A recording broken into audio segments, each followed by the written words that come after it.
ang buong pamilya ninyo ang magbabayad sa ginawa ninyo sa anak ko.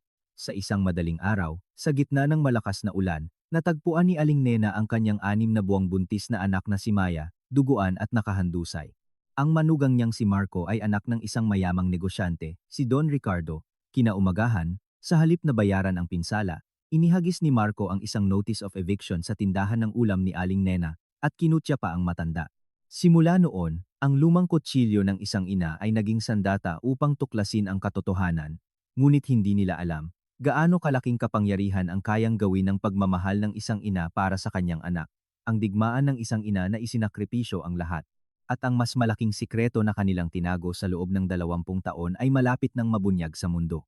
Bago simulan ang kwento ngayon, mangyaring suportahan kami sa pamamagitan ng pag-subscribe at pag-like. Umaasa akong laging payapa at mainit ang inyong araw. Kung gayon, simulan na natin ang kwento ngayon. 3:00 ng madaling araw, humahampas ang malakas na ulan sa mga eskinita ng palengke. Sa ingay ng ulan na tumatama sa bubong, nagising si Aling Nena na natutulog sa silid sa likod ng kanyang tindahan ng ulam sa desperadong katok sa pinto. Bumangon si Aling Nena at nakinig. Mama, mama, mahina niyang narinig at nagsimulang bumilis ang tibok ng puso ni Aling Nena. Dali-dali siyang tumakbo sa pinto at binuksan ito. Sa labas, nakahandusay ang kanyang 6 na buwang buntis na anak na si Maya. Punit ang mamahaling damit at puno ng pasa ang buong katawan. Maya, Maya, ano bang nangyari sa iyo? Mabilis na niyakap ni Aling Nena si Maya na nawalan ng malay. Ang mukha at braso ni Maya ay puno ng malalaking pasa, at ang kanyang labi ay basag at may tuyong dugo. Hinawakan ni Aling Nena ang tiyan ni Maya, at sa kabutihang palad, tila ligtas ang sanggol. Maya, gumising ka. Si Mama ito, narito na si Mama. Dahan-dahang iminulat ni Maya ang kanyang mga mata. Mama, si Marco ang huwag kang magsalita. Huwag kang magsalita ng kahit isang salita. Hindi ito ang oras para magsalita. Pumunta muna tayo sa ospital. Dali. Inalalayan ni Aling Nena si Maya at tumawag ng taxi. Sumakay si Aling Nena sa taxi na basang-basa ng ulan at sumigaw sa driver. Pakibilis po sa emergency room ng University Hospital. Pakibilis po, please. Nang makarating sa ospital, dinala ni Aling Nena si Maya sa emergency room. Seryoso ang mukha ng doktor habang sinusuri si Maya. Malubha ang kalagayan ng pasyente. Puno ng pasa ang buong katawan at lalo akong nag-aalala sa pinsala sa tiyan. Mas maingat tayo dahil siya ay buntis. Lumingon ang doktor kay Aling Nena at sinabi, Ginang, ang mga sugat na ito ay malinaw na palatandaan ng karahasan. May obligasyon ang ospital na i-report ito sa pulis. Doktor, iyan ay... Habang nag-aalangan si Aling Nena, bumukas ang pinto ng silid at lumitaw ang ina ni Marco. Pumasok ang biyenan na nakasuot ng eleganteng barot-saya at may maringal na tindig. Magandang araw po, Ginang. Ako po ang biyenan ni Maya. Malamig na bumati ang biyenan at tumingin kay Aling Nena. Nakakalungkot na nagkita tayo sa ganitong sitwasyon. Ngunit Ginang Nena, ito ay isang bagay na nakasalalay sa dangal ng aming pamilya. Kailangan itong ayusin ng tahimik. Dangal ng pamilya? Ngayon, nasa ganitong kalagayan ang anak ko, at dinadala ninyo ang dangal ng pamilya. Nagkibit balikat si Aling Nena. Ginang, huwag po kayong magalit. Ikinalulungkot din namin ang nangyari. Ngunit si Maya ay may matinding depression dahil sa pagbubuntis kamakailan. Baka sinaktan niya ang sarili? Anong pinagsasabi ninyong kalokohan? Sinaktan ng anak ko ang sarili niya? Hindi totoo iyan. Ginang, pakihinaan po ang boses ninyo. Alam niyo kung nasaan tayo, di ba? Ospital ito? Kalmadong sinabi ng biyenan at lumapit kay Aling Nena. Ginang, naghanda kami ng malaking halaga ng bayad pinsala. Tutulungan namin ang lahat ng gastos sa pagpapagamot ni Maya, at pati na rin ang lahat ng gastusin sa pagpapalaki ng bata sa hinaharap. Bayad pinsala? Opo, at ang insidenteng ito ay ituturing na self-harm dahil sa depression. Kung mananahimik ka, iyon din ang para kay Maya. Mag-isip ka ng matalino. Nagkuyom ng kamao si Aling Nena. Ngayon, tinatrato ninyo ang anak ko na may depression? At pinatatahimik ninyo ako? Ginang, huwag po kayong maging emosyonal. Mag-isip po kayo ng praktikal. Ano ang gagawin ninyo laban sa Don Ricardo Group? Sa tingin ninyo ba ay mananalo kayo? Kinaumagahan, bumukas ang pinto ng silid at lumitaw si Marco. Nakasuot si Marco ng mamahaling suit at pumasok ng walang bahid ng pagsisisi. Magandang umaga po, Ina. Malamig na bumati si Marco at tumingin kay Maya. Maya, ikinalulungkot ko ang nangyari kahapon, ngunit ikaw ang nauna. Hindi mo dapat sinasabi ang anumang gusto mo dahil lang buntis ka. Marco, anong pinagsasabi mo? Nang tangkain ni Maya na bumangon mula sa kama, inalalayan siya ni Aling Nena. Maya, huwag kang gumalaw. Nag-cruise ng braso si Marco at sinabi, Ina, sinabi na siguro ng aking ina sa inyo, mas mabuti kung tahimik nating palipasin ito. Dapat ding pagsisihan ni Maya ang mga bagay na dapat niyang pagsisihan. Pagsisihan? Ang taong binugbog at nagdugo ay dapat magsisihan? Sumigaw si Aling Nena. Ina, pakihinaan po ang boses ninyo. Hindi kayo dapat gumawa ng gulo dito. Nang sandaling iyon, bumukas ang pinto ng silid at pumasok ang isang lalaki na nakasuot ng suit. Magandang araw po. Ako po si Ge Santos, ang Executive Secretary ng Don Ricardo Group. Kinuha ni G. Santos ang isang sobre mula sa kanyang briefcase. Ina ni Maya, ito po ang bayad pinsala. At ito kinuha ni G. Santos ang isa pang dokumento at iniabot kay Aling Nena. Ito po ang kopya ng Notice of Termination ng Lease Agreement na ipinadala sa may-ari ng tindahan ng ulam ng ina ni Maya. Notice of Termination? Opo. Kung tatangkaing gumanti ng ina ni Maya sa amin dahil dito, mawawalan din siya ng hanap buhay. Mag-isip po kayo ng mabuti. Tinitigan ni Aling Nena si Marco habang hawak ang duguan na damit ni Maya. Marco, makinig ka ng mabuti. Ang buong pamilya ninyo ang magbabayad sa ginawa ninyo sa anak ko. Maghanda kayo. Ibinagsak ni Aling Nena ang sobre ng bayad pinsala sa sahig at sumigaw. Namula ang mukha ni Marco sa galit. Ina, tinatakot ninyo kami? Sige. Kalihim Santos, tawagan ang legal team at maghanda ng kaso laban kay Maya para sa illegal departure at defamation. Masusunod, Senyor. Natapos ni Aling Nena ang discharge process at dinala si Maya sa silid sa likod ng tindahan ng ulam. Inihiga niya si Maya sa kama at hinawakan ang kamay ng kanyang anak. Maya, maayos na ang lahat. Poprotektahan ka ni Mama. Mama, nagkamali ba ako? Masyado ko bang ginago si Marco? Hindi, Maya. Hinding-hindi. Si Marco ang nagkamali. Wala kang ginawang mali. Tumingin si Aling Nena sa labas ng bintana at nagkuyom ng kamao. Naramdaman niya kung gaano siya kawalang kapangyarihan sa harap ng reputasyon at yaman ng Don Ricardo Group. Ngunit paulit-ulit niyang sinasabi sa sarili na ang pagmamahal ng isang ina para protektahan ang kanyang anak ang tanging sandata niya. Pinuntahan ni Aling Nena ang bahay ng presidente ng Asosasyon ng Mga Tindera sa Palengke. Senyor, may pakiusap po ako. Nena, anong nangyari? Bakit ganyan ang mukha mo? Senyor, pakiingatan po ang sulat na ito. Kung sakaling may mangyari sa akin, pakialagaan po si Maya. Nena, anong pinagsasabi mo? Anong mangyayari sa iyo? Hindi ko po kayang sabihin sa detalye. Ngunit kailangan kong lumaban sa isang napakalaking laban. Kailangan ko po itong labanan ng buong buhay ko. Kinagabihan, binuksan ni Aling Nena ang lumang kaban sa tindahan ng ulam. Naroon ang lahat ng ipon niya para sa tuition ni Maya. Maya, patawarin mo ako. Balak kong gamitin ang perang ito para sa tuition mo, ngunit ngayon, kailangan kong gamitin ito para makaganti. Inilagay ni Aling Nena ang pera sa isang maliit na bag at nagpasya. Umupo si Aling Nena sa harap ng computer at nagsimulang maghanap ng mga artikulo tungkol sa Don Ricardo Group. Habang naghahanap hanggang hating gabi, natuklasan niya ang pangalan ng isang mamamahayag na nabigo sa pagsisiwalat ng katiwalian sa Don Ricardo Group noon, si Mang Tonyo. Siya ang taong iyon.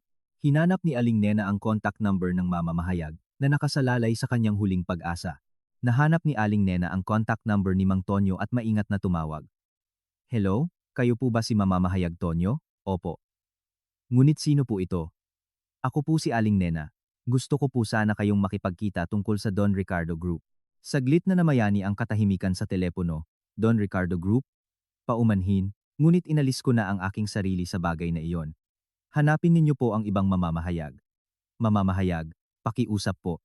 Pakiusap, makipagkita lang po kayo sa akin kahit isang beses. Ang anak ko po ay binugbog hanggang sa mamatay ng anak ng presidente ng Don Ricardo Group. Hindi ko po talaga kayang mag-isa. Binago ni Mang Tonyo ang kanyang isip dahil sa desperadong boses ni Aling Nena. Kung gayon, pumunta po kayo sa coffee shop sa likod ng kanto ng Ayala Avenue bukas ng 2 p.m. Bibigyan ko kayo ng 10 minuto. Kinabukasan, pinuntahan ni Aling Nena ang isang lumang gusali ng opisina sa Makati.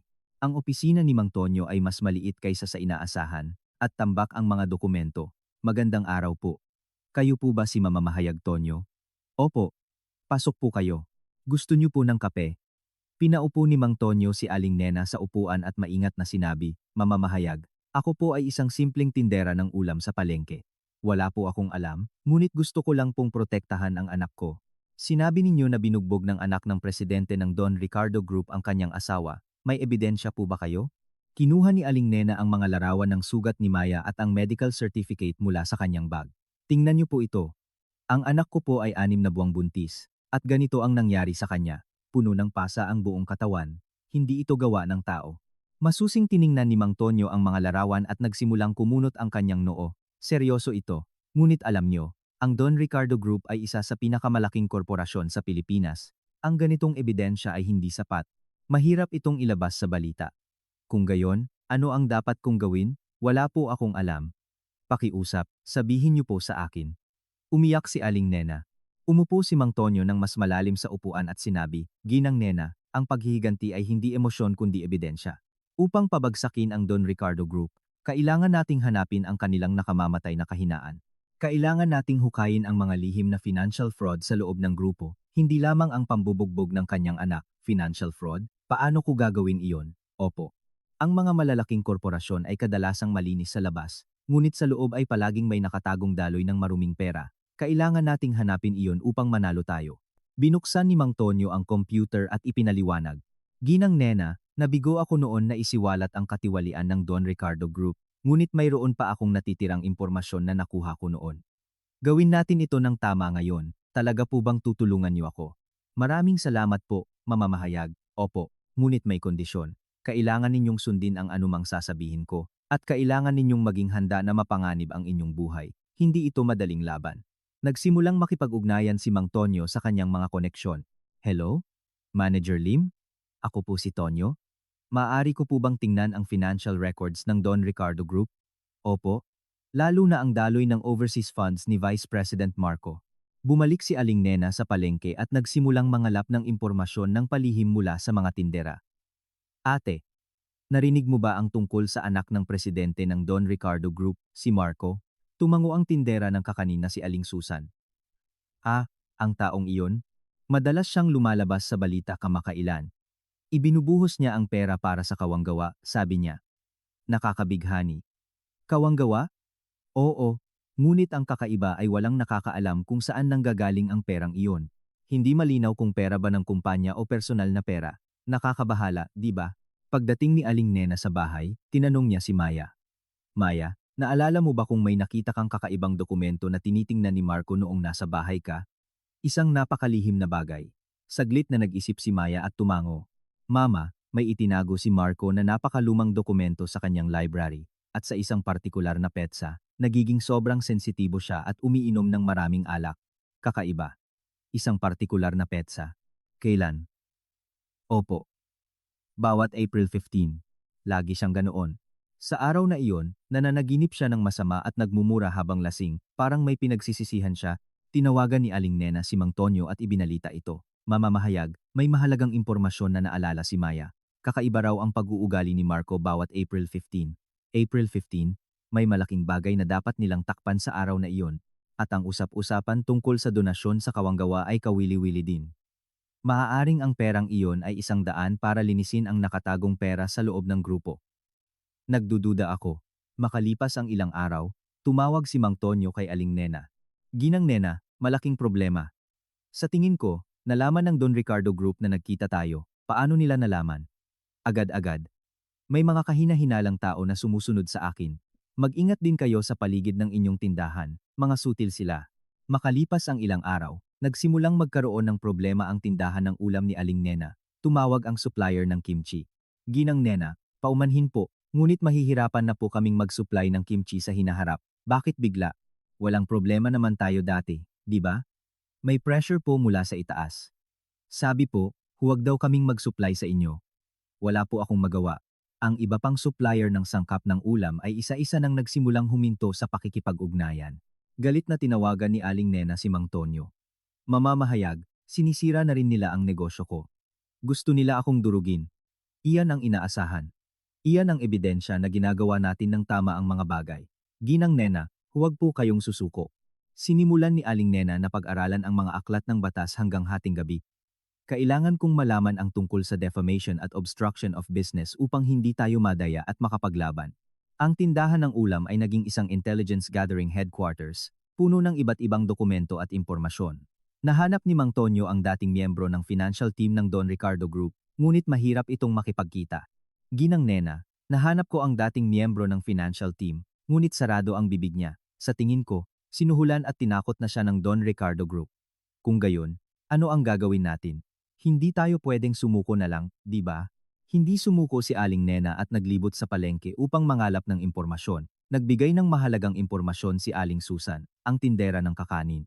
Nena, madalas bumili ng kakanin sa tindahan natin ang asawa ng financial team member na iyon. Sabi niya, marami raw siyang iniisip dahil sa kanyang asawa. Anong iniisip? Sabi niya, madalas daw umiinom ang asawa niya at nahihirapan dahil daw sa isang masamang gawain na kinasangkutan niya. At hindi rin daw niya kayang bayaran ang tuition ng anak niya sa kolehiyo, kaya naman lagi siyang nagbubuntong hininga. Nakakaawa. Napag-alaman ni na Aling Nena at Mang Tonyo ang kahinaan ng financial team member at pinuntahan siya. Ginoo, kami po ang mga taong nagtatangkang isiwalat ang masasamang gawain ng Don Ricardo Group. Kung makikipagtulungan po kayo sa amin, aayusin namin ang problema sa tuition ng inyong anak. Nanginginig ang boses ng financial team member habang sumasagot, wala po akong alam. At kung magsalita po ako, mapapanganib ang pamilya ko. Pakiusap, huwag niyo po akong gawin ito. Ginoo, nahihirapan na po ang inyong konsensya. Alisin niyo na po ang sakit na iyan. Para sa inyong anak, gumawa na po kayo ng tamang desisyon. Sa huli, nagsalita ang financial team member. Mayroon pong lihim na ledger ang Don Ricardo Group mula pa noong simula ng pagtatatag nito. Tinatawag itong puso ng Don Ricardo. Lahat ng illegal transactions ay nakatala sa ledger na iyon. Nasaan ang ledger na iyan? Kailangan nating kunin iyan ngayon. Nakatago po iyon sa storage room ng grupo, ngunit mahigpit ang seguridad doon, imposibleng makapasok. Sumuko na po kayo. Umuwi si Aling Nena at muling sinuri ang lahat ng dokumento sa paligid ng kanyang tindahan. Maingat niyang sinuri ang kontrata sa may-ari, business registration, at iba't ibang permits. Baka naghahanap sila ng paraan para legal na tanggalin ang tindahan ko. Hindi ako dapat magpakita ng kahinaan.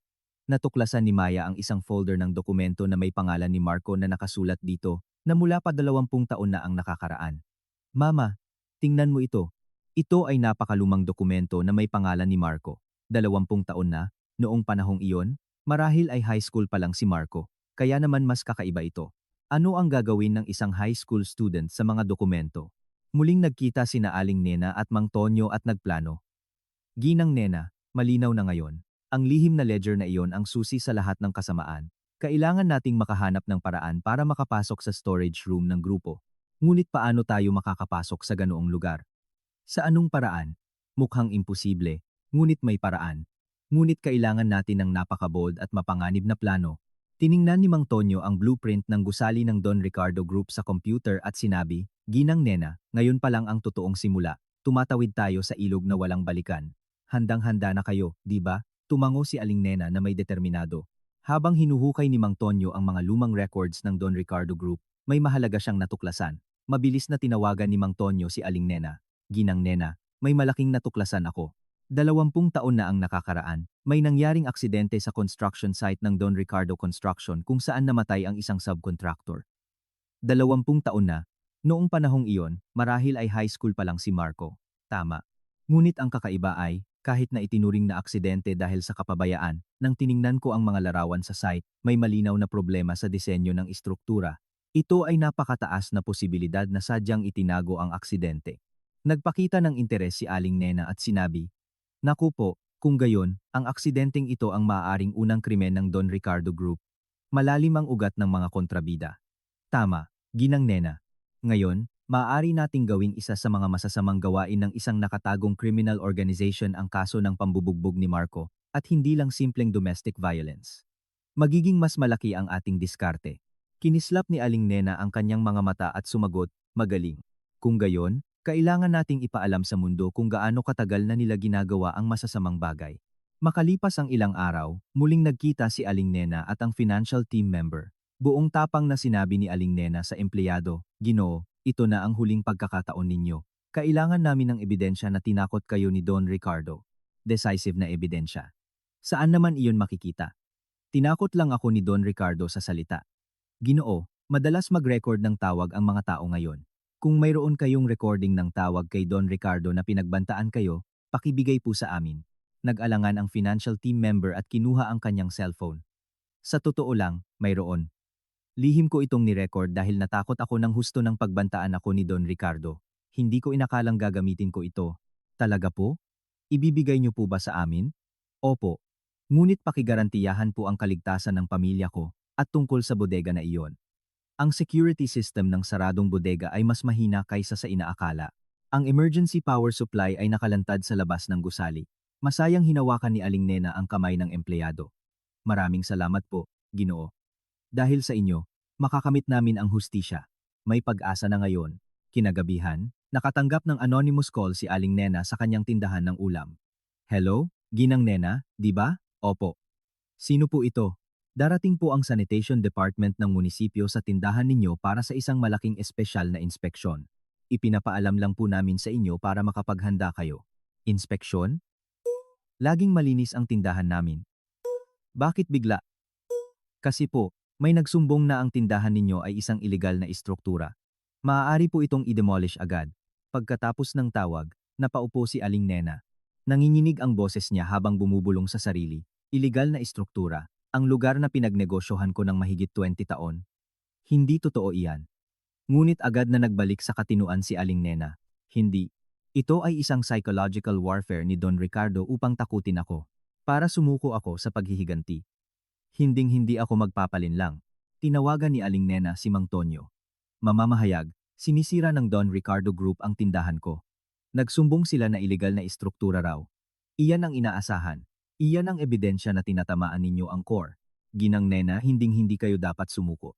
Samantala, habang nagpapagaling si Maya sa bahay ng kanyang ina, dumating ang kanyang biyenan. Malamig na sinabi ng biyenan kay Maya, Maya, masyado nang malalim ang pakikialam ng nanay mo. Sabihin mo sa kanya na tumigil na siya at huwag nang palakihin pa ang problema. Kailangan mong pigilan siya. Ina, binugbog po ako. Bakit po kami dapat patuloy na magtiis? Maya, may hindi ka pa alam. Ang kasal ninyo ni Marco ay hindi lang isang simpleng kasal. Mayroon itong mas malalim na kahulugan. Anong ibig sabihin? Pakidetalye po. Bumuntong hininga ang biyenan at sinabi, ang kasal ninyo ay para takpan ang isang malaking pagkakamali ni Marco noong nakaraan. May sikreto si Marco na hinding-hindi dapat malaman ng mundo. Nagulat si Maya at nagtanong, isang pagkakamali noong nakaraan. Anong nangyari? Pakisabihin po sa akin. Mas mabuti na hindi mo alam iyon.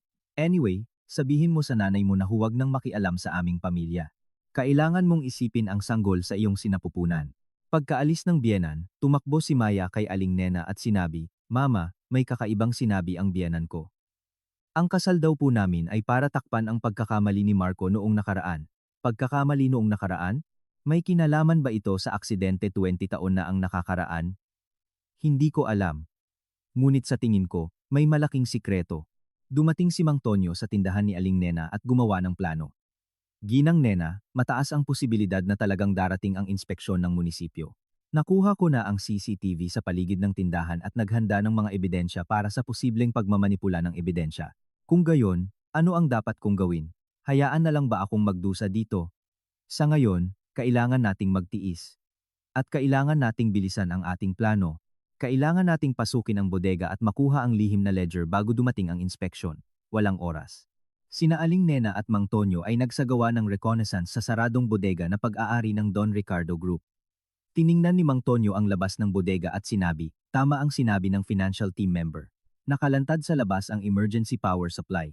Kung puputulin natin iyan, pansamantalang mapaparalisa ang security system. Kung gayon, doon tayo papasok.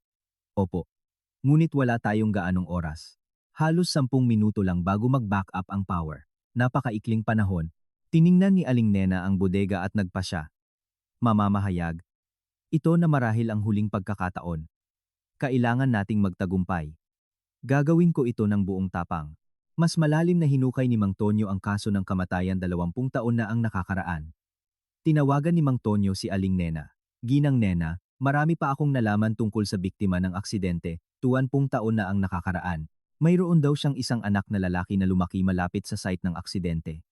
Buhay pa ba ang anak na iyon? Opo. Marahil ay kasing edad niya si Marco. Baka may relasyon sila. Mahalaga rin itong pahiwatig. Naramdaman ni Aling Nena na nagkakaisa ang lahat ng piraso ng puzzle.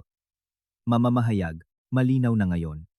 Hindi lang ito simpleng domestic violence. Ito ay ang pagputol sa kadena ng pagpatay at katiwalian na itinago ng Don Ricardo Group sa loob ng 20 taon. Makalipas ang ilang araw, dumating ang huling babala mula sa munisipyo. Galit na binasa ni Aling Nena ang babala. Kailangan ng kumpletuhin ang paghahanda sa demolisyon bukas. Talaga bang pinupuwersa nila ako hanggang dulo? Itinutulak nila ako sa bangin. Tinawagan ni Aling Nena si Mang Tonyo. Mamamahayag, hindi na tayo pwedeng maghintay. Gawin na natin ang pagpasok sa bodega bukas ng madaling araw. Ginang Nena, hindi ba tayo masyadong nagmamadali? Kailangan pa nating suriin ng mas maingat ang plano. Hindi. Ngayon na ang pagkakataon. Kung lilipas ang bukas, mawawala na ang tindahan ko at matatapos na ang lahat. Wala na akong mawawala pa. Bumuntong hininga si Mang Tonyo at sinabi, sige. Kung gayon, magkita tayo sa harap ng bodega bukas ng 3 AM, ngunit delikado talaga ito. Kahit delikado, kailangan kong gawin. Para sa anak ko, at para sa taong namatay ng walang katarungan 20 taon na ang nakakaraan, hinding-hindi ako susuko. Kinagabihan, huling nakipag-usap si Aling Nena kay Maya. Maya, may napakahalagang bagay na kailangan kong gawin bukas. Kung sakaling may mangyari sa akin, isipin mo lang ang anak mo at mamuhay ka ng matatag. Kailangan mong mamuhay ng maayos kahit wala si Mama. Mama, anong gagawin niyo? Sobra po akong nag-aalala. Huwag kang mag-alala, magtatagumpay si Mama. At aayusin ni Mama ang lahat para makapamuhay tayo ng marangal. Kinuha ni Aling Nena ang natitirang pera mula sa lumang kaban at nagpas siya. Ito na talaga ang huli. Kung palalampasin ko ang pagkakataong ito, matatapos na ang lahat. Nang matapos ang paghahanda, tumingin si Aling Nena sa labas ng bintana at bumulong. Don Ricardo, bukas, malalaman ng mundo kung gaano kakarumi. Ilang oras na lang bago magmadaling araw, at sina Aling Nena at Mang Tonyo ay handa na para sa huling operasyon upang makuha ang decisive na ebidensya na maglalantad sa lahat ng sikreto ng Don Ricardo Group. Kinaumagahan, si Aling Nena ay nagtatago sa harap ng saradong bodega ng Don Ricardo Group. Nang tangkain ni Aling Nena na pasukin ang bodega, nakita niya ang isang di inaasahang tao sa harap ng bodega. Isang lalaking nasa 50s ang naglalakad patungo sa bodega, at ang kanyang lumang work uniform ay may logo ng Don Ricardo Construction. Nagtago si Aling Nena at inobserbahan ang lalaki, iniisip, naku po, baka may kinalaman ang taong iyon sa aksidente 20 taon na ang nakakaraan. Naglakas loob si Aling Nena na lumapit sa lalaki. Excuse me. Nagtrabaho po ba kayo sa Don Ricardo Construction? May itatanong lang po sana ako. Nagulat ang lalaki at lumingon. Sino po kayo? Anong ginagawa niyo dito? Ako po si Aling Nena.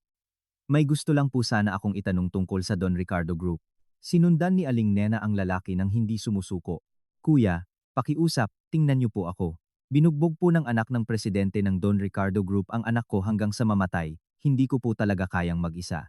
Huminto ang lalaki at lumingon kay Aling Nena. Binugbog ang anak niyo? Talaga po? Opo. Ang 6 na buwang buntis kong anak ay binugbog ni Marco hanggang sa maging puno ng pasa ang buong katawan, hindi ito gawa ng tao. Naging komplikado ang ekspresyon ng lalaki. Ako po si Mang Ben.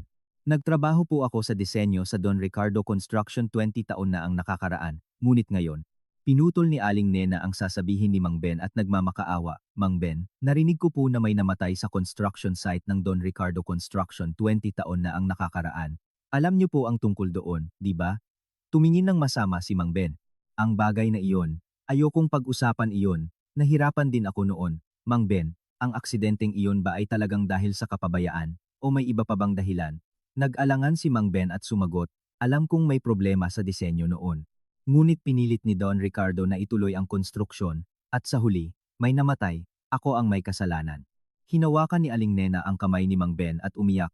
Mang Ben, naiintindihan ko na ngayon. Kung gayon, simula noon, ganyan na ang ginagawa nila. Pakiusap, iligtas niyo lang ang anak ko.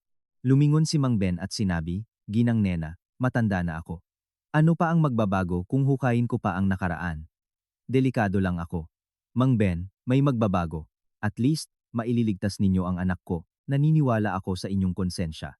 Tiningnan ni Mang Ben ang bodega at umalis sana, ngunit pinigilan siya ni Aling Nena. Mula kinabukasan, araw-araw na pinupuntahan ni Aling Nena ang bodega at hinintay si Mang Ben. Lumapit si Aling Nena kay Mang Ben na may dalang packed lunch ng ulam na gawa ni Maya. Mang Ben, ulam po ito na gawa ng anak ko. Ginawa niya po ito ng buong puso. Kainin niyo po ito at magpalakas. Ginang Nena, bakit niyo po ito ginagawa? Hindi ko po kayang tulungan kayo. Pakiusap, umuwi na po kayo. Mang Ben, ang anak ko po ay binugbog habang buntis at dinala sa ospital. Delikado pa ang sanggol sa tiyan. Alam niyo po ang pakiramdam ng isang ina, di ba? Bumuntong hininga si Mang Ben habang tinatanggap ang packed lunch. Naiintindihan ko ang nararamdaman mo, Ginang Nena, ngunit mahalaga rin sa akin ang buhay ko. Delikado ako kung gagalawin ko ang Don Ricardo Group. Araw-araw, pumupunta si Aling Nena sa bodega sa parehong oras at nakikipag-usap kay Mang Ben. Sa ikatlong araw, ipinakita ni Aling Nena kay Mang Ben ang mga larawan ng sugat ni Maya. Mang Ben, ito po ang anak ko. Binugbog siya ng ganyan, ngunit walang parusa ang gumawa. Ito ba ang hustisya? Nagulat si Mang Ben nang makita ang mga larawan. Ito. Sobra na ito. Pwede bang gawin ito ng isang tao? Kaya po kailangan ko ang tulong nyo. Kayo lang po ang makapagpapatunay sa tunay na masamang anyo ng mga taong ito. Maglakas loob po kayo. Makalipas ang isang linggo, maingat na sinabi ni Mang Ben kay Aling Nena, Ginang Nena, itinuturing ko ang bodegang ito bilang lugar kung saan ko inilibing ang aking konsensya. Araw-araw akong nahihirapan. Inilibing ang konsensya? Anong ibig sabihin nyo? Opo. Pagkatapos ng aksidenteng iyon 20 taon na ang nakakaraan, itinago ko ang mahahalagang bagay dito. Kahit iniisip ko na kailangan itong isiwalat sa mundo balang araw, wala akong lakas ng loob. Nakaramdam ng pag-asa si Aling Nena sa sinabi ni Mang Ben. Mang Ben, may ebidensya po ba kayong hawak? Ginang Nena, talagang itutuloy niyo ba ito hanggang dulo?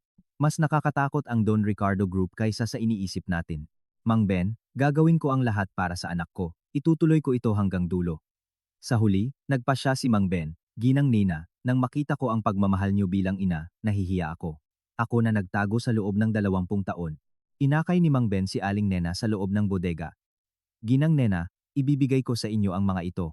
Ang orihinal na blueprints at lahat ng dokumento na tinangkang itago ni Don Ricardo tungkol sa katotohanan ng aksidente at 10 taon na ang nakakaraan. Nanginginig sa tuwa si Aling Nena habang tinatanggap ang makapal na bungkus ng dokumento. Mang Ben, maraming salamat po. Makakamit namin ang hustisya dahil dito. Ginang Nena, tingnan niyo ito. Sa dokumentong ito, hindi lang ang katotohanan ng aksidente 20 taon na ang nakakaraan ang nakatala, kundi pati na rin ang lokasyon ng lihim na bodega na ginawa ni Don Ricardo gamit ang illegal funds. Nagulat si Aling Nena habang binubuklat ang mga dokumento. May detalyadong records pala lahat? Itinago niyo po ito sa loob ng 20 taon? Opo. Iniisip ko na balang araw, kailangan maipahayag ang katotohanan. Dahil sa inyo, Ginang Nena, sa wakas ay dumating na ang pagkakataong iyon. Sana ay magtagumpay kayo. Habang pabalik si Aling Nena sa bahay na dala ang mga dokumento, dumating ang demolition team ng munisipyo sa kanyang tindahan ng ulam. Malakas na sinabi ng hepe ng demolition team, Ginang Nena, na kumpirma ang illegal construction dito. Kailangan itong i-demolish agad. Agad na mag-impake kayo. Humara si Aling Nena sa demolition team na hawak ng mahigpit ang mga dokumento. Sandali, lahat kayo, nakuha ko na ang ebidensya ng katiwalian ng Don Ricardo Group. Ang mga kopya ng mga dokumentong ito ay naipadala na sa 3 news outlets. Malakas na sumigaw si Aling Nena. Ang lahat ng impormasyon ay naipadala na sa Philippine Daily Inquirer, The Philippine Star, at Manila Bulletin. Kung sakaling may mangyari sa akin, bukas ng umaga, ilalabas ang lahat ng katotohanan sa front page. Nagulat ang mga miyembro ng demolition team at nagkatinginan. Nag-alangan ang hepe ng demolition team at sinabi, kung gayon, ilalagay na lang namin ang notice of demolition ngayon, ngunit magpapatuloy ang legal process. Pagkaalis ng demolition team, bumuntong hininga si Aling Nena. Samantala, gumagawa si Marco ng strategy para sa media kasama ang kanyang abogado, ilabas niyo agad ang mga balita na nagpapakita kay Maya bilang isang babaeng unstable mentally. Sabihin niyo na self-harm iyon dahil sa depression sa pagbubuntis. Masusunod. Ngunit Ginoo, naghahanda ng malaking bagay ang biyena ninyo, okay lang po ba? Huwag kang mag-alala. Ano ba ang magagawa ng isang tindera sa palengke laban sa Don Ricardo Group? Nagkita sina Aling Nena at Mang Tonyo at sinuri ang mga nakuha nilang dokumento. Mamamahayag, nagkakaisa na ang lahat ng piraso ng puzzle. Mula sa aksidente 20 taon na ang nakakaraan hanggang sa pambubugbog ni Marco ngayon, lahat ay konektado. Ginang Nena, napakagaling ng mga dokumentong ito. Maaari nating isiwalat ang lahat ng katiwalian ng Don Ricardo Group dahil dito, magiging malaki ang epekto nito. Mamamahayag, kailan natin ito ilalabas? Ginang Nena, mahalaga ang timing. Kung ilalabas natin ito sa isang malaking event ng Don Ricardo Group, magiging malaki ang epekto. Tiningnan ni Mang Tonyo ang computer at sinabi, sa susunod na linggo, may 30th anniversary celebration ang Don Ricardo Group, iyon ang pagkakataon.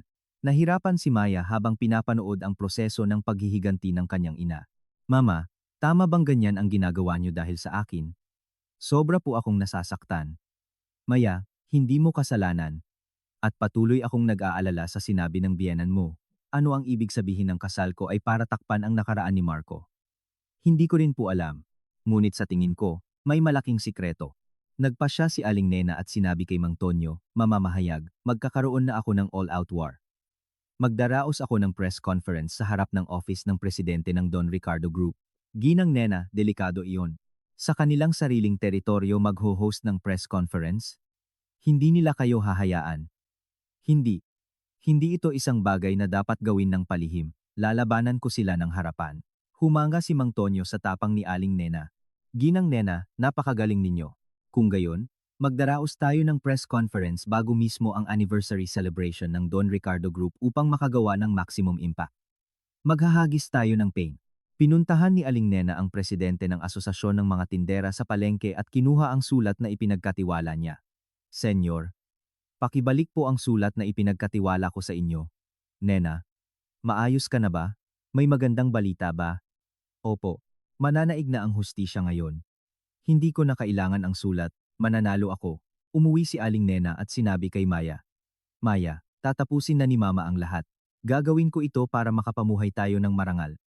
Mama, pakiingat po kayo. Sobra po akong nag-aalala at hindi ako makatulog. Huwag kang mag-alala. Magtatagumpay si Mama. At mayroon na si Mama ng tiyak na sandata. Ipapaalam ko sa mundo ang katotohanan na nakatago sa loob ng 20 taon.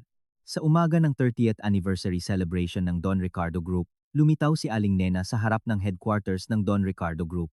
Buong tapang na naglakad si Aling Nena na may hawak na makapal na bungkus ng dokumento. Marami ng mamamahayag ang naghihintay kay Aling Nena. Tumayo si Aling Nena sa harap ng mikropono at sinabi ng walang panginginig ang boses, "Magandang araw po. Ako po si Aling Nena, isang tindera ng ulam sa palengke. Ang dahilan po ng pagtayo ko dito ngayon ay upang isiwalat sa inyo ang katiwalian ng Don Ricardo Group na nakatago sa loob ng 20 taon." Sabay-sabay na itinutok ng mga mamamahayag ang kanilang kamera, at lalong lumakas ang boses ni Aling Nena. Ang anak ko po, si Maya, ay ikinasal kay Vice President Marco ng Don Ricardo Group, ngunit binugbog siya ng husto ng kanyang asawa habang siya ay 6 na buwang buntis. Puno ng pasa ang buong katawan at dinala sa ospital, ngunit walang parusa ang gumawa. Nagtanong ang isang mamamahayag, Ginang Nena, ngunit ano ang kinalaman niyan sa katiwalian ng korporasyon? Hindi ba ito isang simpleng domestic issue? Magandang tanong po. Ang pambubugbog ni Marco ay hindi lang simpleng domestic violence. Si Don Ricardo ang nag-asawa sa anak ko bilang bihag upang takpan ang marahas na pag-uugali ng kanyang anak, dahil si Marco ay may nakakatakot na sikreto na itinago mula 20 taon na ang nakakaraan. Iginatong ni Aling Nena ang mga dokumento at patuloy na nagsalita. Narito po ang orihinal na blueprints at demolition documents na iningatan ni Mang Ben, ang dating arkitekto ng Don Ricardo Group, sa loob ng 20 taon. Ang aksidenteng nangyari sa construction site ng Don Ricardo Construction 20 taon na ang nakakaraan ay hindi dahil sa kapabayaan, kundi sa sadyang pagkakamali sa disenyo. Nagsimulang magbulungan ang mga mamamahayag, at lalong lumakas ang boses ni Aling Nena.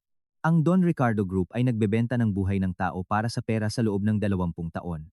Kahit namatay ang tao dahil sa substandard construction, tinakpan nila ito ng pera, at kahit nambugbog ang anak, tinakpan nila ito ng kapangyarihan.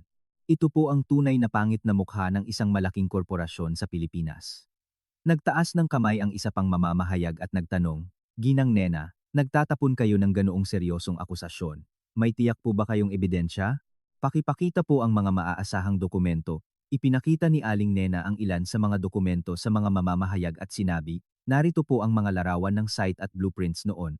Malinaw na mali ang pagkalkula ng load ng istruktura, at ito ay sadyang pagkakamali sa disenyo. At narito po ang lihim na ledger na nagpapakita ng daloy ng pera na ginamit ni Don Ricardo upang takpan ang aksidente. Habang nagaganap ang press conference, nagkagulo ang headquarters ng Don Ricardo Group. Sumigaw si Don Ricardo sa executive secretary, pigilan mo agad ang babaeng iyan, putulin mo agad, paano nangyari iyan? Mga gago. Senyor, leave na po ito sa buong bansa, wala na tayong magagawa, huli na po ang lahat. Pagkaraan ng 1 oras, dumating ang mga taga-imbestiga sa headquarters ng Don Ricardo Group. Hawak ang search warrant, sinabi ng investigador, mula ngayon, magsisimula kami ng search and seizure para sa kaso ng katiwalian ng Don Ricardo Group. Lahat ng empleyado ay manatili sa kanilang kasalukuyang posisyon. Kung hindi kayo makikipagtulungan, aarestuhin kayo para sa obstruction of justice. Nagulat si Don Ricardo at tinawagan ang kanyang abogado. Abogado, pakipunta po agad. Nandito na ang mga investigador. Ano ang dapat kong gawin? Ang press conference ni Aling Nena ay mabilis na kumalat sa internet at social media. Dumami ng husto ang mga komento ng netizens. Napakagaling ng isang tindera sa palengke na naglakas loob na labanan ang isang malaking korporasyon. Hinding-hindi ako bibili ng produkto ng Don Ricardo Group. Sasama ako sa boycott, mga kontrabida. Nakakatakot na ginagawa na nila ito mula 20 taon na ang nakakaraan.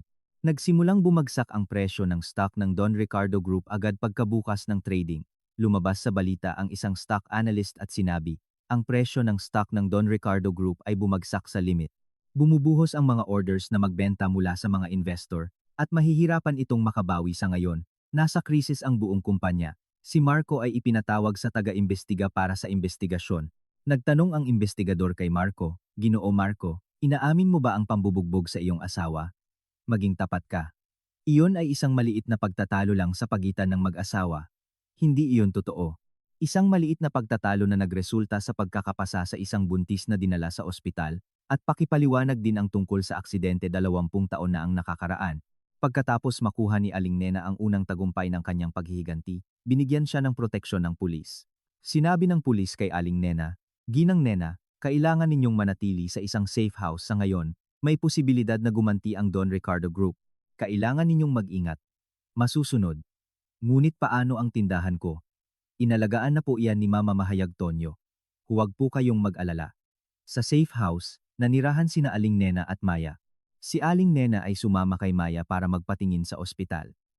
Ipinakita ng doktor ang ultrasound screen at sinabi, napakalusog ng sanggol. Sa kabutihang palad, walang anumang epekto mula sa karahasan. Umiyak si Maya at sinabi, Mama, salamat po, mabuti na lang at ligtas ang sanggol. Maya, maayos na ang lahat ngayon, nanalo tayo. Nakaramdam ng malalim na kaginhawaan si Aling Nena habang tinitingnan ang ultrasound photo. Kinagabihan, sa safe house, personal na nagluto si Aling Nena ng pagkain para kay Maya. Maya, nilutuan ka ni Mama ng paborito mong kimchi stew. Kumain ka ng marami. Mama, napakasarap po ng luto niyo ngayon. Iba pa rin po ang luto ni Mama. Hinawakan ni Maya ang kamay ng kanyang ina at sinabi, Mama, maraming salamat po. Kung hindi dahil sa inyo, habang buhay po akong nanirahan sa impyerno. Maya, basta ligtas ka lang, iyon na ang tanging hangarin ni Mama. Mama, dahil sa tapang na ipinakita nyo, nabigyan din ako ng bagong buhay. Maraming salamat po. Niyakap ni na Aling Nena at Maya ang isa't isa at umiyak. Nang panahong iyon, habang inaalagaan ni Mang Tonyo ang tindahan, may mahalaga siyang natuklasan. Tinawagan ni Mang Tonyo si Aling Nena. Ginang Nena, may malaking problema. Dumating ang Notice of Transfer of Ownership ng lupa mula sa munisipyo at nakasaad doon na isang third-party corporation na pag-aari ng Don Ricardo Group ang bumili ng lupa. Ano? Naku po, kailan nangyari iyon? Sa tingin ko po, nangyari iyan ng palihim habang naghahanda kayo ng press conference. Sa tingin ko po, iyan ang huling paraan na inihanda ni Don Ricardo. Nakakainis talaga. Nagulat si Aling Nena at sinabi, kung gayon, habang pinipigilan ko ang inspeksyon, binili na pala ni Don Ricardo ang lupa, napakadetalyado talaga niya. Ginang Nena, ano ang gagawin niyo ngayon? Hindi ito madaling sitwasyon. Patuloy akong pahihirapan ni Don Ricardo. Ngunit hindi rin ako pwedeng sumuko. Makalipas ang ilang araw, nang puntahan ni Aling Nena ang tindahan ng ulam, may malaking papel na nakadikit sa pinto. Notice of Forced Eviction and Demolition.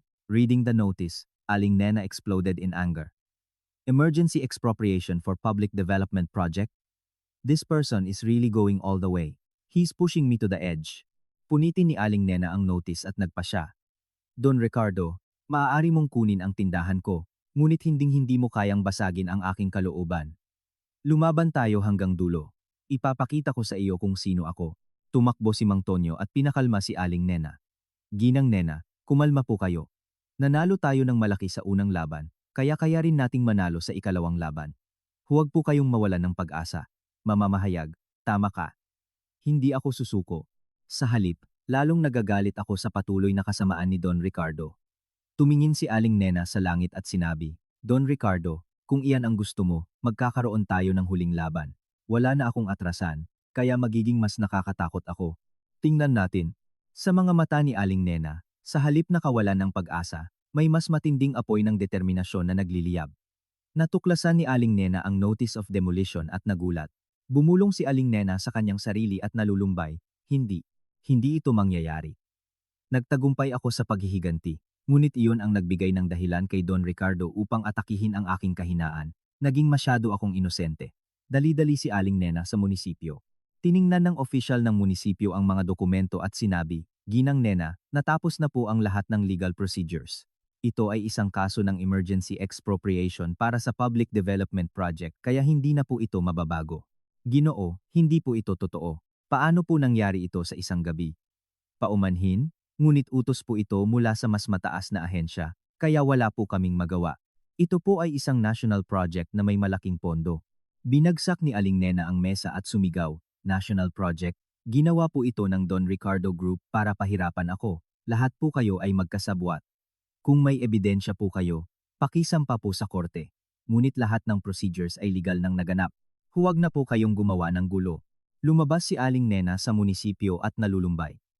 Hindi ko inakalang ganito kadetalyado ang paghahanda ni Don Ricardo. Ganap akong nadaya.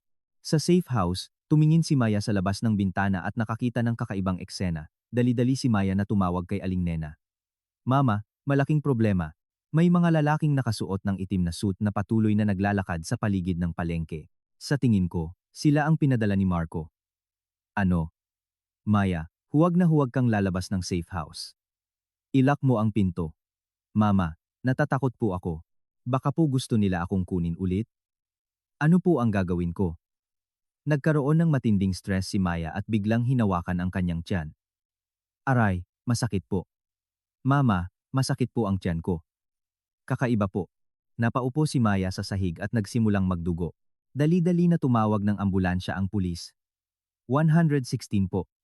Emergency po ng buntis. Pakiresponde po agad. Dali.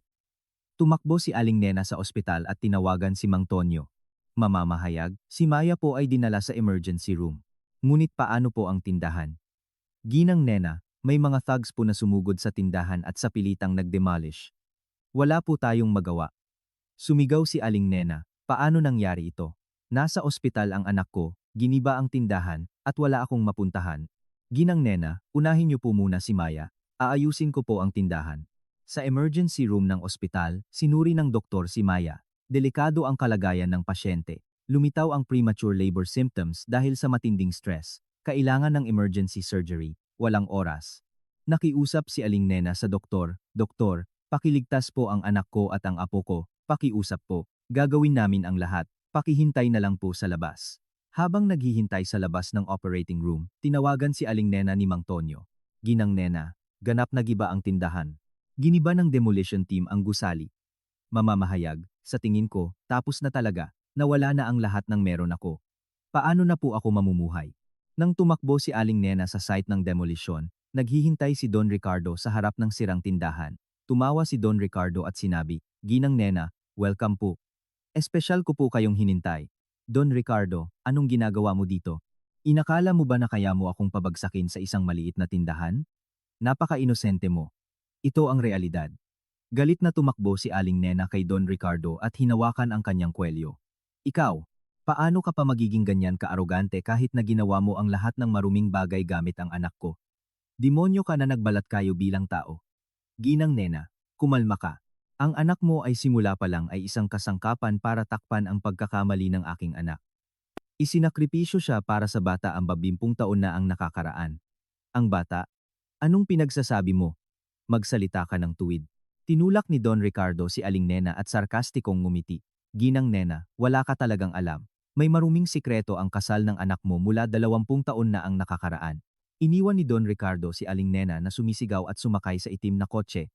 Habang hinuhukay ni Aling Nena ang mga labi ng demolisyon, nakita niya ang isang piraso ng punit na notebook. Nakasulat sa cover ng notebook ang diary ni Marco. Nagulat si Aling Nena habang binabasa ang piraso ng diary. April 15. Napanaginipan ko na naman ang bata. Patawarin mo ako. Sobra akong nagsisisi. Ano ito? Ang batang sinabi ni Don Ricardo ay ito pala. Tinawagan ni Aling Nena si Mang Tonyo. Mamamahayag, may mahalaga akong nakita. Diary ito ni Marco noong bata pa siya. Sa tingin ko, narito ang katotohanan ng insidente 20 taon na ang nakakaraan. Ginang Nena, mahalaga rin iyan, ngunit paano po ang kalagayan ni Maya? Maayos na ang surgery. Sa kabutihang palad, ligtas ang sanggol at ang ina. Talagang pinagpala kami ng langit. Ngunit mamamahayag, malinaw na ngayon. Ang laban na ito ay hindi lang simpleng katiwalian ng korporasyon, kundi ang paghahanap sa katotohanan ng isang nakatagong pagpatay. Muling inimbestigahan ni Mang Tonyo ang insidente 20 taon na ang nakakaraan. Sinabi ni Mang Tonyo kay Aling Nena ang kanyang natuklasan, matapos niyang siyasatin ang paligid ng site. Ginang Nena, may playground noon malapit sa site ng aksidente 20 taon na ang nakakaraan. At nakuha ko ang testimonya na madalas gumamit si Marco ng playground na iyon noong bata pa siya. Kung gayon, may relasyon si Marco at ang namatay na bata? Mataas ang posibilidad. Kailangan kong imbestigahan ng mas detalyado. Sa ospital, pagkatapos ng surgery, sinabi ni Maya sa kanyang ina, "Mama, sasabihin ko na po sa inyo ang lahat. Sa tingin ko, alam ko na kung bakit ako binugbog ni Marco." Maya, anong pinagsasabi mo? Kailangan mo pa ring magpahinga. Huwag mong pilitin. Hindi po, Mama. Mahalaga po ito. Madalas po nagkakaroon si Marco ng masamang panaginip pagkatapos ng kasal namin. Nananaginip siya ng 20 taon na ang nakakaraan at nagmumura. Ano ang binubulong niya? Patawarin mo ako. Sobra akong nagsisisi. Sana ay mas nag-ingat ako, paulit-ulit niyang sinabi. At paggising niya, umiinom siya ng alak habang umiiyak. Nahihirapan siya. Hinawakan ni Aling Nena ang kamay ni Maya at sinabi, "Maya, magkakaugnay na ang lahat." May nakakatakot na sikreto si Marco na itinago mula 20 taon na ang nakakaraan. Habang sinusuri ni Mang Tonyo ang paligid ng ospital, nakakita siya ng mga kahina-hinalang tao. Tinawagan ni Mang Tonyo ang pulis. Police station? May mga taong mukhang security team ng Don Ricardo Group na patuloy na nagpapalibot sa ospital. Kailangan namin ng pasyente na proteksyon.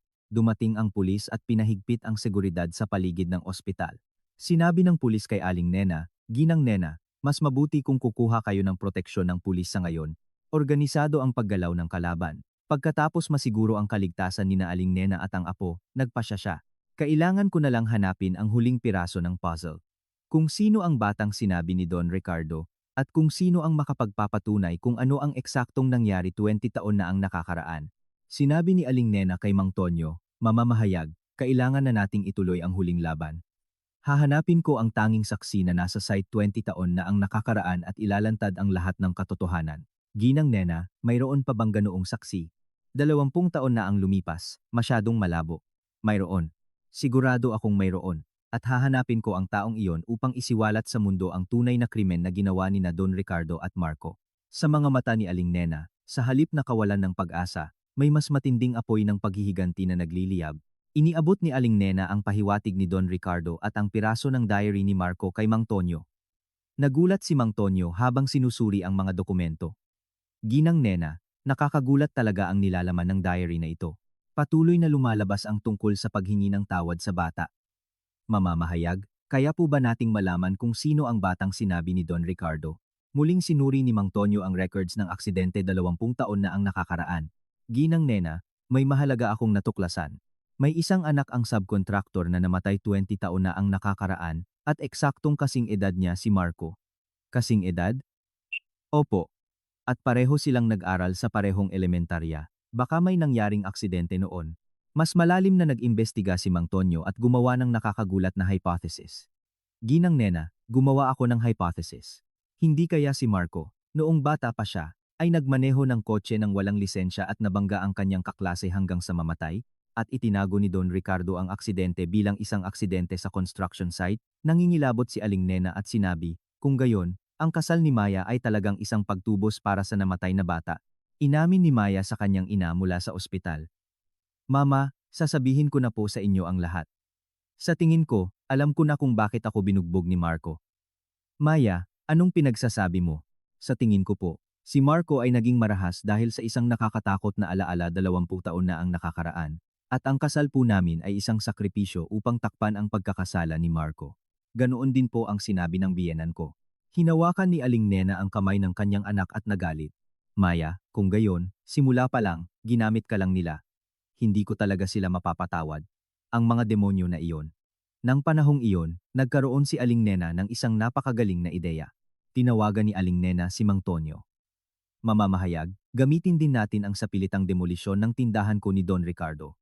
I-video ang marahas na eksena at ilabas sa media. Ipakita natin sa lahat ang kanilang kahinaan. Magandang ideya iyan. Mayroon din akong video na lihim kong kinunan noon, ang pagkutya ni Don Ricardo kay Ginang Nena. Kung ilalabas natin ito, tapos na ang lahat." Makalipas ang ilang araw, ang video na inilabas ni na Aling Nena at Mang Tonyo ay yumanig sa buong bansa. Sa balita, iniulat ng Anchor, ang video na nagpapakita kay Don Ricardo ng Don Ricardo Group na sa pilitang nagdemolish ng tindahan ng tindera sa palengke at nangungutya ay inilabas, na nagdulot ng galit sa publiko. Ito ay isang tipikal na act ng pang-aabuso sa kapangyarihan at nagdulot ng malaking epekto. Grabe ang galit ng mga mamamayan, sumabog ang mga online comments. Napakahihiya na ganyan ang presidente ng isang malaking korporasyon. Ano ang magaling sa isang bilyonaryo na hindi kayang talunin ang isang tindera sa palengke, mga duwag? Hinding-hindi ako bibili ng produkto ng Don Ricardo Group, itutuloy ang boycott hanggang dulo. Buhay ang hustisya. Ang taga-imbestiga ay nagpalawak din ng investigasyon dahil sa panggigipit ng publiko. Inutusan ng Chief Prosecutor ang investigative team, muling imbestigahan ang kaso ng Don Ricardo Group, kasama ang nakaraang krimen ni Marco. Nagbabantay ang publiko. Huwag mag-iwan ng kahit isang duda. Natuklasan ni Mang Tonyo ang tanging saksi sa aksidente mabitaon na ang nakakaraan matapos ang matinding paghahanap. Tinawagan ni Mang Tonyo si Aling Nena. Ginang Nena, nahanap ko ang gwardiya na nakasaksi sa site noong gabing iyon 20 taon na ang nakakaraan. Ngunit nakatira pa rin siya malapit sa taguan ni Don Ricardo. Talaga po? Kung gayon, makakakuha po ba tayo ng testimonya? Iyon ang problema. Isang taong nanahimik sa loob ng 20 taon kaya mahirap siyang magsalita. Personal na pinuntahan ni Aling Nena ang saksi, nanginginig sa takot ang gwardiya at sinabi, "Wala po akong alam. Hindi po ako nagtrabaho noong gabing iyon." Buong pusong nakiusap si Aling Nena sa gwardiya. "Kuya, pakiusap, tulungan niyo po ako. Halos mamatay po ang anak ko dahil sa mga taong iyon. Para sa batang namatay 20 taon na ang nakakaraan, pakisabihin po ang katotohanan. Ginang, makinig po kayo sa akin. May pamilya rin po ako. Kung mahuli ako ng mga taong iyon, mamamatay din ako. Kuya, ganap kong igagarantiya ang inyong anonymity.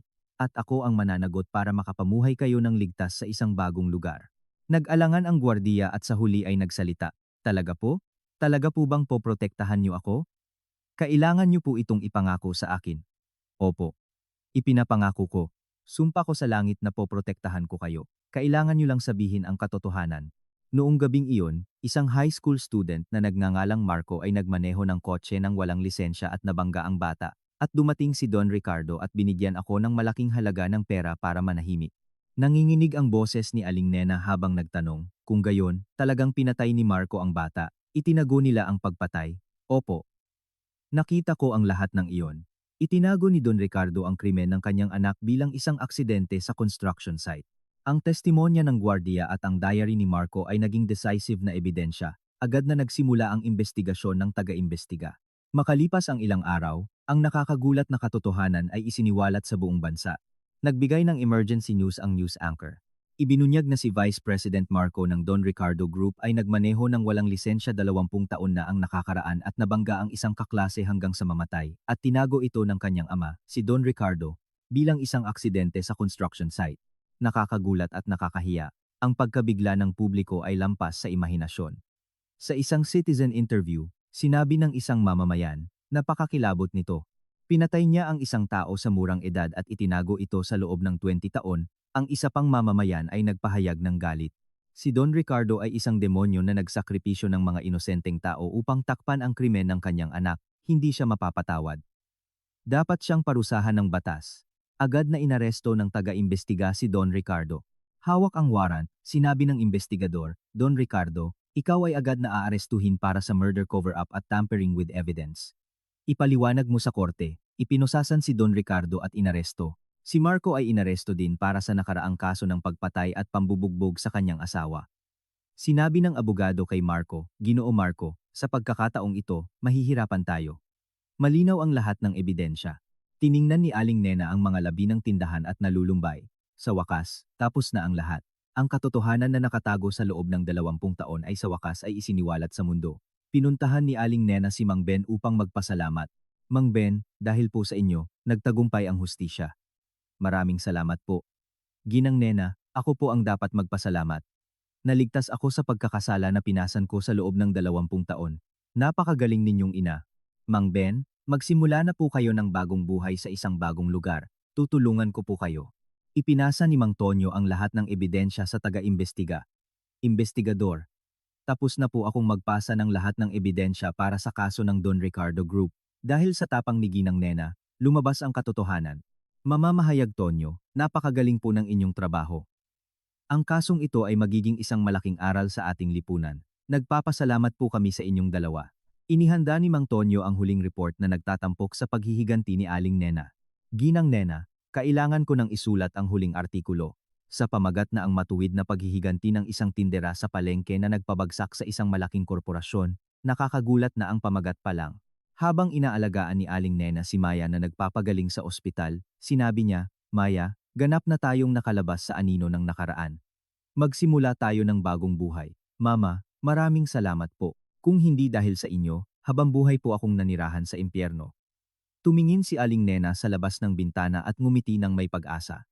Maya, ito na talaga ang bagong simula. Makapamumuhay tayo ng marangal.